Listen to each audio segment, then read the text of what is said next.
I want you to think about something for me. What does identity mean to you?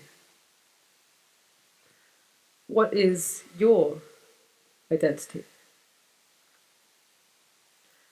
Identity is defined by certain markers that make us who we are. Cultural markers, religious markers, gender markers, racial markers. Some we choose, and some we don't choose.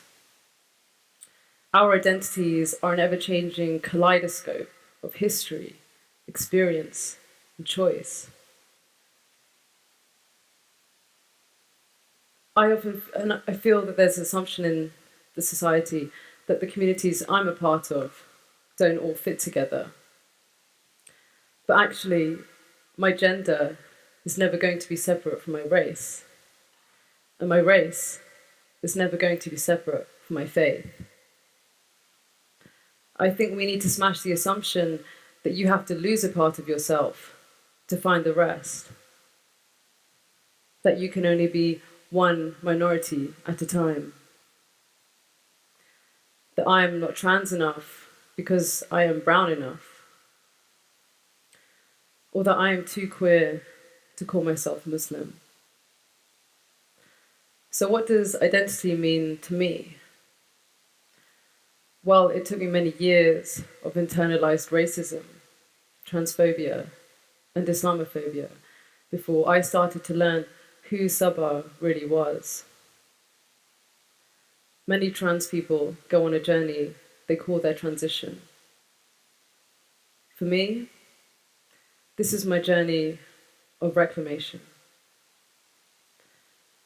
1. I was born with a twin sister. We aren't identical, but our identities were inseparable. Neighbours and family rushed over to see the arrival of the twin baby girls, and we became simply known as the girls. I know I look like my sister, but I didn't feel like her sister. When I looked at her, I saw a daughter. When I looked at myself, I saw someone else. I felt like a parody of my mum's daughter.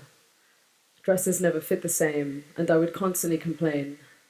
I don't remember the number of times I kicked and screamed just so I could wear a plaid shirt and jeans.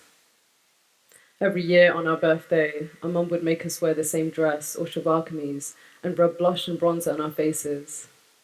The chase from that tube of lipstick became habit, and I'd always end up with Rimmel heather shimmer on my lips.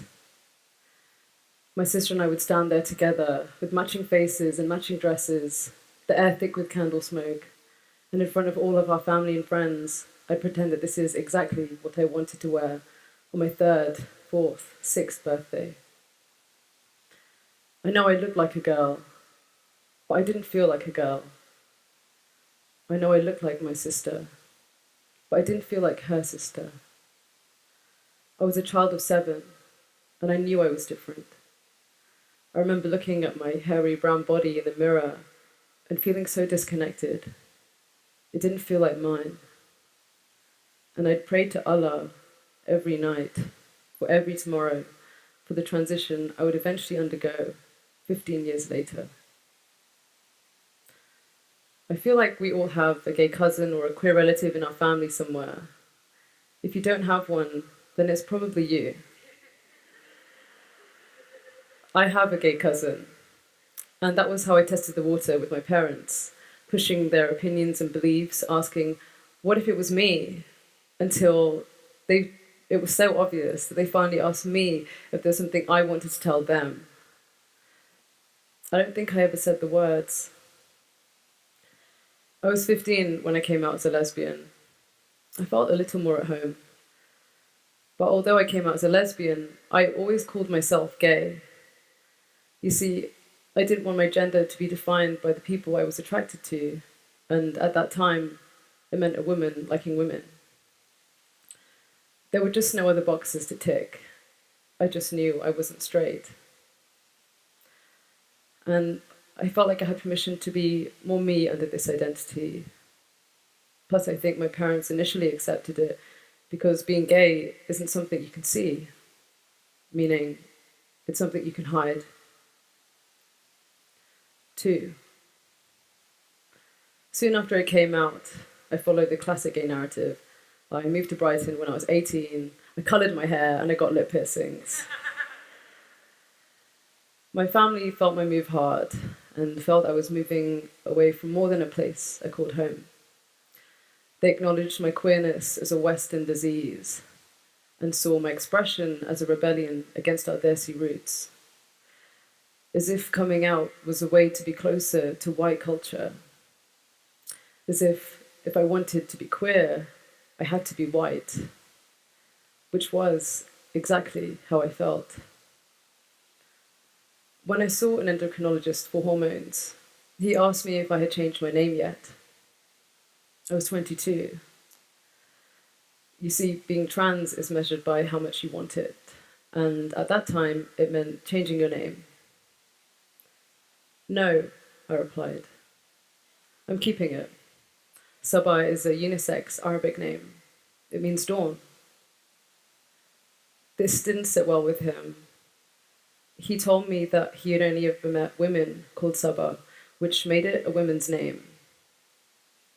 Red-faced, I stayed silent, as I doubted my own knowledge and experience of existing as someone who is not a woman with the name Sabah. My name wasn't trans enough, which made me not trans enough. We're in a Western society where standards are measured against whiteness, where whiteness is neutrality. When I talk about someone, their skin color is white by default, unless I say otherwise. White is neutral, and neutral means safe, good, and desired. Beauty standards in non-white countries are often aiming for white features, hair and bodies, thin noses, blonde hair, light skin. People of color are constantly trying to conform to these beauty standards that white people have long dictated. And these standards feed into definitions of what it means to be a man and what it means to be a woman, defining gender, masculinity, and femininity. These norms do not take into account ethnic names, experiences of people of color, or how gender itself is experienced in other cultures. Being a man, woman, or trans enough in the West is not meant to fit people of color. Honestly, I really struggle with people calling me a man. I don't identify as a man. Man doesn't fit me, and it's not meant to. The definition of a man is embodied by the men around me I see that are valued, the masculinity I see that is safe, and the masculinity I see that is beautiful, the default of white masculinity. I'm not valued, I'm not safe, and I'm not beautiful. I am brown, and I am not man enough or masculine enough. I am not trans enough. 3. Reclaiming my faith is a journey I'm still making. Early this year, I was filming myself answering questions about my transition for a documentary. I had help from my partner, who is queer, Muslim, and Pakistani, like me. I was answering a question on how my parents reacted to me coming out as trans, and when we finished filming, my partner pointed out that I had said, "I'm brought up as Muslim." Suddenly, I felt so embarrassed. I realized that I had been saying that for so long without thinking about why or what that really means. My partner said, "It sounds like you're not Muslim." Am I Muslim? Can I call myself that? Am I Muslim enough? We're in a culture that teaches queer people that we don't deserve to be religious. We're taught to put faith only in ourselves because self-love is the only love we will feel. Queer people don't deserve faith or hope because why pray when you're already queer? When people see me speaking about being trans and desi, I don't usually have a choice in telling them that I'm Muslim. My experiences, my name, my skin speak for themselves. But now I make the choice to say out loud that yes, I am Muslim. I do not resent Allah anymore. I resent not being closer. I resent turning away from Islam and denying myself faith. I know that when I say I'm Muslim, I become a bigger target. I know that when I say I am Muslim, people around me are shocked that I can call myself that and look like this. And I know that when I say I am Muslim, my parents are so surprised that Islam is important enough to me to mention after a decade of rebellion and queerness. I went to Jummah for the first time 4 months ago. It was the first time I'd entered a religious space as trans. It was the first time I was in a place of worship and I was happy within myself. I was so scared, but I was happy. It was a Friday prayer organised by Inclusive Mosque Initiative, who don't segregate men and women for prayer and hold gender justice as an integral manifestation of Islamic practice. This was not the mosque where my mum could hold my hand and tell me when to bend down into ruku. It felt like I was appropriating a culture, appropriating an Islam that wasn't mine, as if I had no right to be there, as if I didn't belong. And although it felt like I hadn't reclaimed anything then, as my forehead touched the ground, I realized that this is reclaiming. Reading the Quran by myself, that's reclaiming. Hearing women and queer people speak about Islam, that's revolutionary. The fear and doubt doesn't make me a bad Muslim. Questioning my own faith is a part of discovering my own faith. This is my Islam. So where does this leave me? When I got accepted to do this TEDx talk, I was asked, Sabah, who is your role model?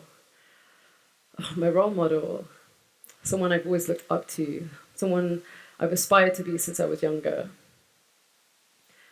I think back to when I was little, and there was no one like me to look up to. No one queer, brown, or hairy. It felt like people like me didn't exist.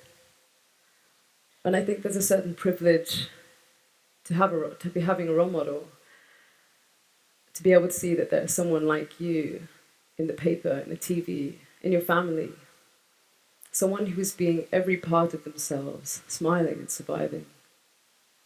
We cannot deny how influential the media is in this, and recently we are seeing the trans narrative explored on TV. But whose trans narrative? It's still rare to see a trans person of colour in the media who has survived. But here I am. And don't let this end here in this room. Amplify our voices and share our stories. Give trans people of colour and faith a platform. Stand by us and let us rise. Acknowledge our pain and share our pride. Because we must carve out our own spaces, write our own narrative, tell our own stories, and live to tell the tale.